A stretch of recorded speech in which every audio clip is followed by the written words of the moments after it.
As pessoas não querem saber de cemitério, né? Cemitério não faz mais parte do cotidiano das pessoas.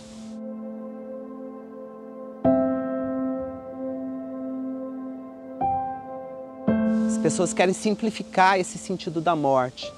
Não quer mais lembrar disso, não quer ter essa necessidade, o medo de estar no cemitério, o medo de ir para o cemitério.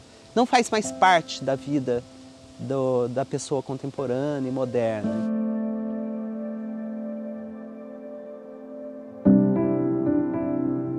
O cemitério está num tal abandono que cai uma árvore, derruba o túmulo, ele simplesmente derruba o resto e passa um cimento em cima.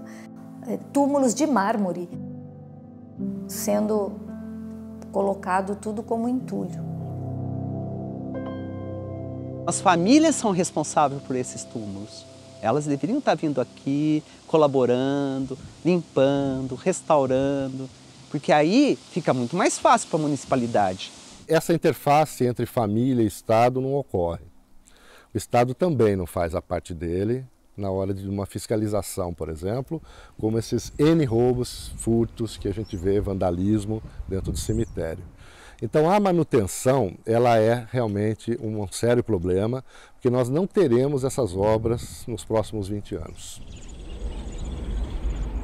No Cemitério da Saudade hoje existem 35.600 e poucas sepulturas. Campinas, nesse aspecto, é uma cidade abençoada, que tem o maior número de túmulos de mármore, apesar de muitos ladrões irem lá e roubar, né? A preservação passa pelo conhecimento. Se você não conhece, você não preserva. Então é uma luta para que a gente consiga trazer grupos de estudantes dentro do cemitério, para que eles olhem, né, a arte como algo necessário, como um diálogo necessário. Esses cemitérios mais antigos, do fim do século XIX, começo do XX, têm essas esculturas que foram feitas por marmoristas ou por escultores famosos, né? E eles têm um estilo próprio de fazer essas esculturas, que não só é em função do escultor, como também em função de quem, vamos dizer, contrata, né? Então, essa arte é uma arte muito peculiar. Esses túmulos são verdadeiras obras de arte. Eles utilizavam mármore de Carrara. E todas as figuras são renascentistas. Há um desenvolvimento da perspectiva, o pináculo é realmente excepcional, há o predomínio das linhas verticais, mas naquela época, é uma época de esplendor da economia paulista, e principalmente de Campinas, né? Refletindo as conquistas do incontestável progresso campineiro, os bairros residenciais vão se desdobrando, dotados das mais requintadas exigências do conforto moderno. O desenvolvimento das ferrovias, da imigração, por exemplo, dos rendimentos do café, tudo isso fez com que surgisse o quê? Uma burguesia, uma classe dominante. E essa classe dominante fazia o quê? Grandes túmulos, investiam em grandes túmulos, importavam mármore de Carrara da Itália que vinha aqui para Campinas. A pessoa falecida, ela já providenciava, ela já deixava em testamento o dinheiro para construir o seu túmulo, de preocupação de que os filhos não gastassem com isso. O auge realmente dos cemitérios foi nos anos 20, nos anos 10, nos anos 20, com esses escultores italianos que tinham vindo a Campinas. Esses escultores, eles vieram para Campinas a convite dos barões, porque Campinas sempre foi rica, sempre foi rica. Campinas era a cidade mais rica do estado de São Paulo inteirinho. Das mais importantes cidades paulistas, berço de homens ilustres, repositório das mais puras tradições republicanas e encanto forasteiro com a sua agradável disposição topográfica e amenidade do clima. Campinas tinha o maior número de fazendas de café, o maior número de escravos e o maior número de barões. E eles que chamaram, quando eles perceberam que na Europa estava tendo essa arte tumular, eles quiseram acompanhar, porque eles trouxeram tudo para Campinas. Esses artistas, quando vinham a Campinas, tinham recebido uma bagagem cultural, artística muito grande na Itália. Eles frequentavam a escola de Pietrasanta, de Carrara, a escola de Armini, todos eles tinham uma bagagem.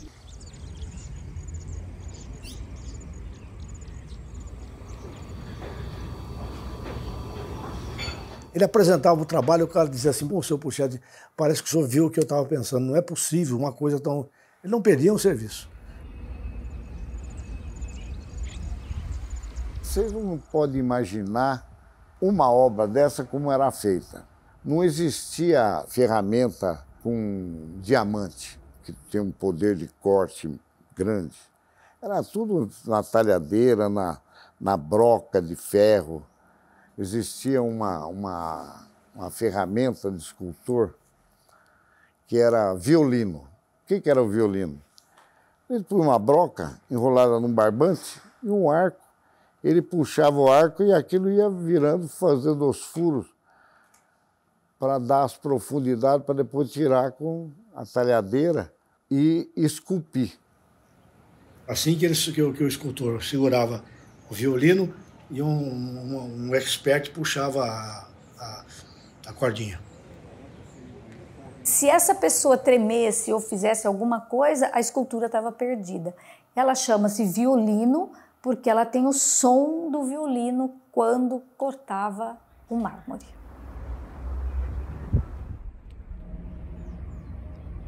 Os trabalhos de cemitério, geralmente, era o ano inteiro e entregava no finado, você entende? Você contratava bem antes, né, do finados, para entregar no finados. Trabalhar o mármore era muito difícil, né? Uma coisa muito difícil. Na Segunda Guerra, não tinha mais como importar o mármore, aí mudou para granito e bronze.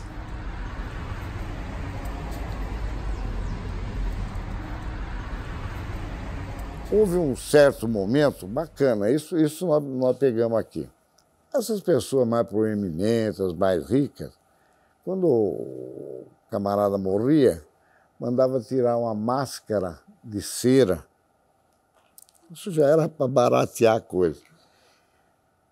Do cadáver, passava a vaselina, punha uma cera, tirava, fundia aquilo de cimento. Isso nós fizemos muito. O nego fazia, trazia aqui para ser fundido. O rosto do falecido chama máscara mortuária. É um negócio bacana aquilo. Ela é com cera. Porque você vê, vocês imaginam a dificuldade de você esculpir um rosto como fosse retrato. Campinas fala escultura, fala Lélio Colucini. Colucini é mais uma arte moderna, não é mais renascentista. É uma arte moderna, de linhas funcionais, tanto do Marcelino como do Colucini. Os dois não têm nada a ver com os antigos, Zaratini, Puccetti, Tomagnini, nada disso. Eles têm uma arte tumular totalmente diferente. Nós temos, dentro do Cemitério da Saudade, mais de 60 obras do Lélio. É o maior portfólio das obras, estão dentro do Cemitério da Saudade, que abraçam vários estilos que o escultor experimentou no decorrer da vida. Ele está no panteão dos maiores escultores da nação, mas ele não é cultuado e nem festejado porque as pessoas não conhecem.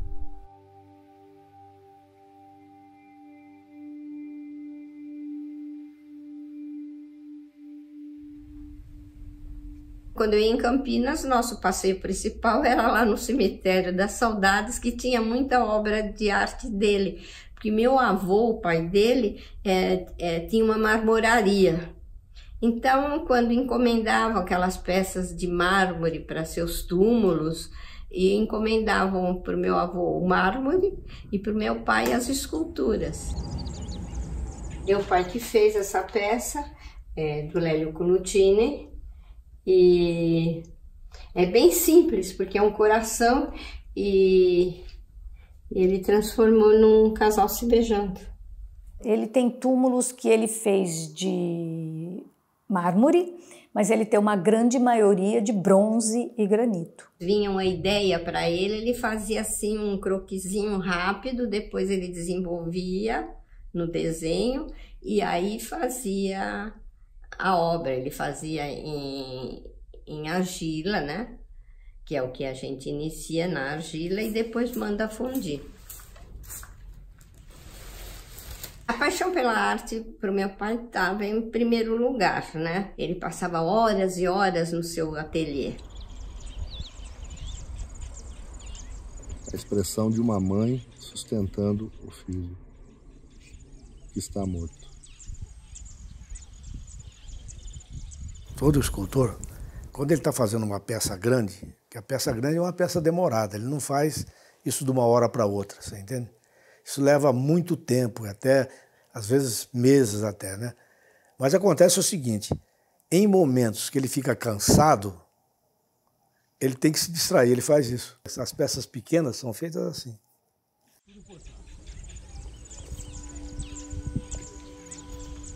Esse aí é o Cristo batendo na porta, olha.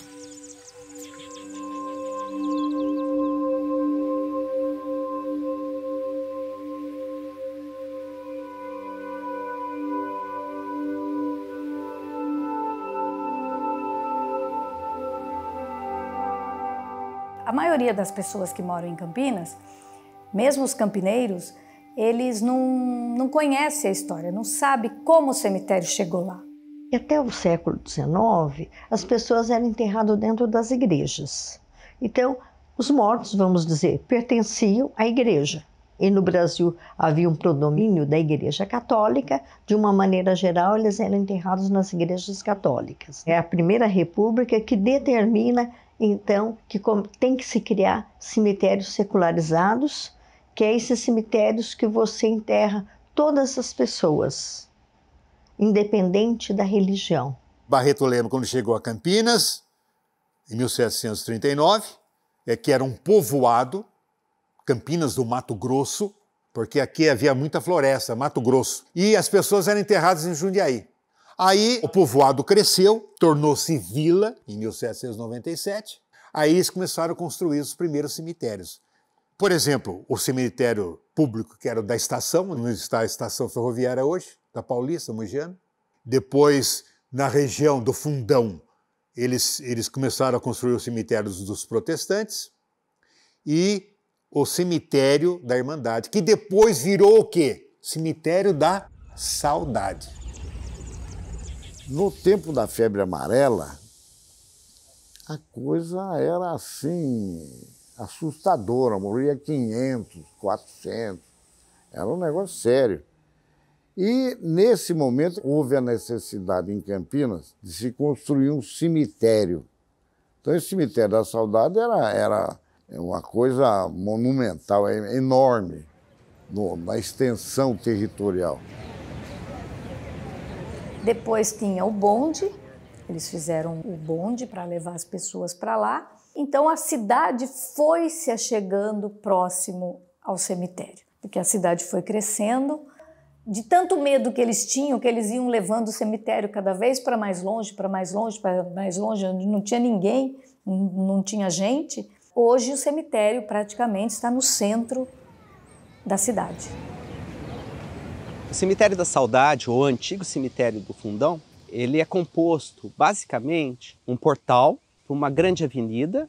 Os cemitérios ficam repartidos por essa grande avenida. Ela é composta de palmeiras imperiais, uma capela central e composta de vários monumentos fúnebres, né? A arte tumular, as esculturas, todas em mármore, elas estão na primeira parte do cemitério, que são os cemitérios particulares.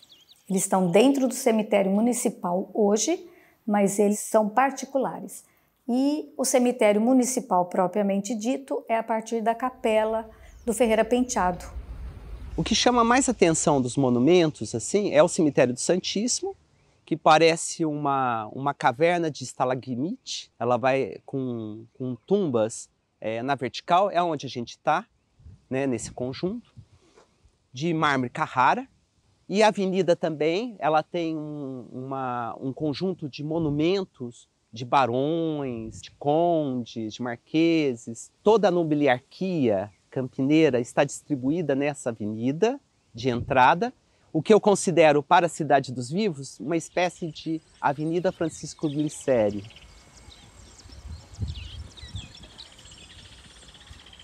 A mesma diferença que você percebia no primeiro cemitério, que foi a igreja, a diferença, os pobres eram enterrados fora do átrio da igreja, os abastados dentro da igreja. O cemitério é a mesma coisa. Os que tinham dinheiro e os que têm, os túmulos são mais vistosos, a desigualdade tem muita lá dentro.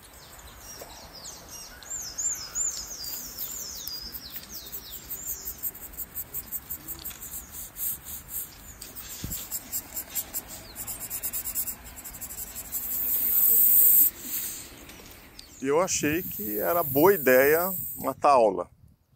Como eu morava próximo do Cemitério da Saudade, eu estudava de manhã, então não era nada que me causasse impacto vir no cemitério. Comecei a andar aqui, comecei a descobrir as obras, eu nunca tinha visto escultura fisicamente, pessoalmente, tinha visto em livros só. Comecei a ver diferenças entre as esculturas, diferenças entre estilos. Eu não sabia o nome disso, mas eu via. Eu comecei a gostar disso. Eu pegava os cadernos, eu estava com todo o material escolar e eu fazia desenho das esculturas. Eu copiava. Foram descobertas. Descobri que isso podia ser algo que eu podia ter como profissão no futuro. O cemitério é um conjunto de história acumulado e sobreposto. É o local que reflete toda a história de uma cidade, o comportamento, a sociedade.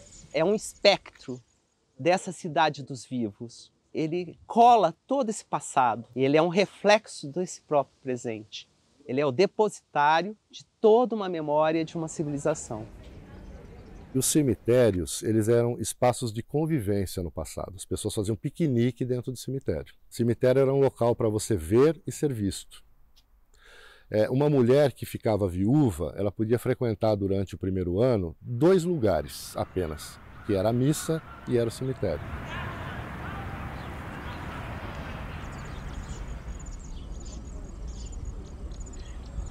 Existe uma grande diferença entre a morte e a vida no período romântico, até o final do século XIX e começo do XX. O que era tabu antigamente era a vida. Como é nascer?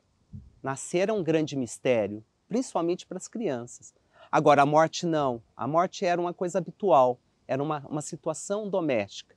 Ela ocorria com uma certa frequência. O doente, né, ou o ente querido, ele morria em casa, morria na cama, do seu próprio quarto. E aí todos iam para o quarto. Havia despedida, né? E até a criança. A criança via a morte de frente.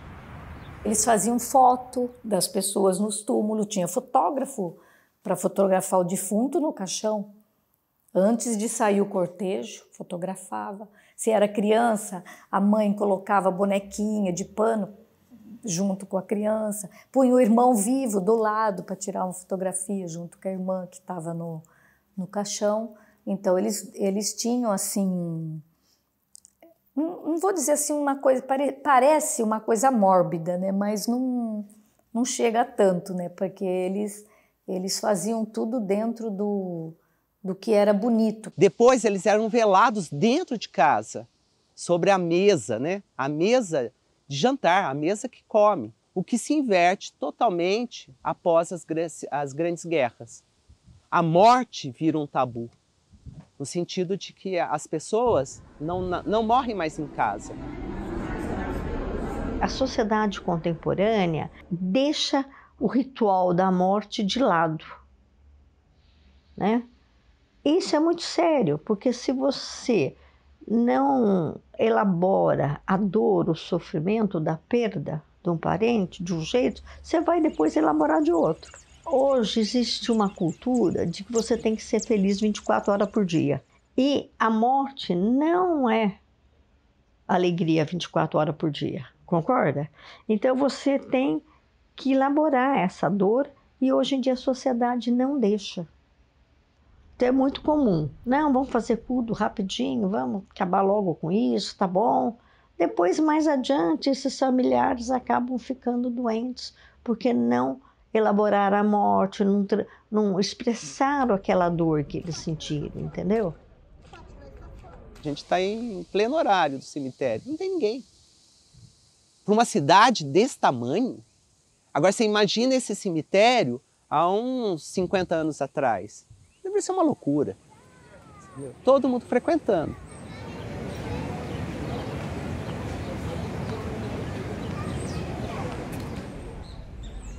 A arte tumular era importante no processo do luto porque, como eles achavam, tinham certeza absoluta que do outro lado tinha uma outra vida, essa vida tinha que ter uma moradia, então essa arte tumular enfeitava o luto deles.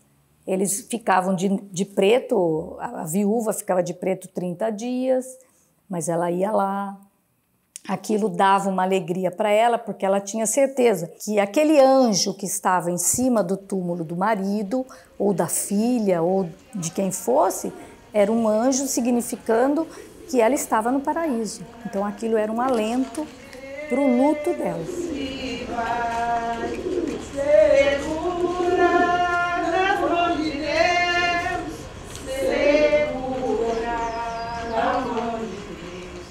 O auge desse tipo de cemitério, com esse tipo de escultura, umas mais suntuosas, outras menos suntuosas, vai até 1930.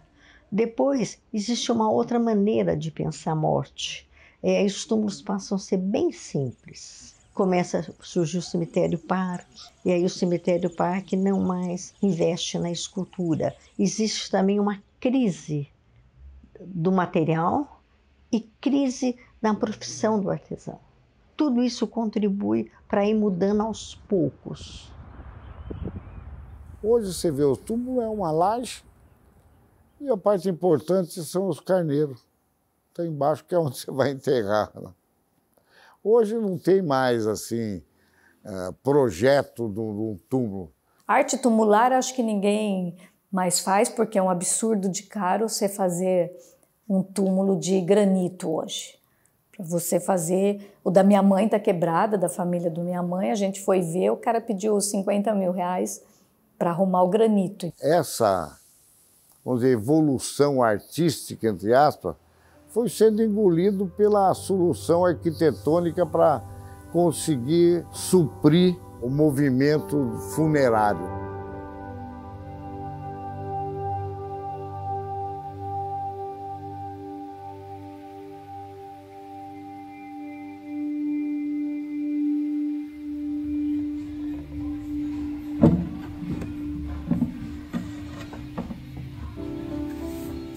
A arte tumular, no sentido de escultura, acabou. Hoje, aqui agora, ninguém mais faz e coloca. Hoje, aqui agora. Então, você estuda com aquilo que já tem. Qual é a intenção que você tem quando você faz um túmulo da sua família? É perpetuar a memória da tua família. Hoje a coisa chegou num estágio tal que é uma plaquinha de bronze que geralmente é roubada com o nome num jardim, numa grama, que ninguém amanhã vai saber mais de quem é que está enterrado lá, porque o destino é esse. Eu vou virar uma plaquinha, né? Como todos nós. Graças a Deus também, porque de vez em quando precisa limpar isso aqui, né? O que tem, tem. O que não tem, possivelmente não será feito mais. Você não tem mais espaço público para isso, né? Espaços particulares ficam muito caros.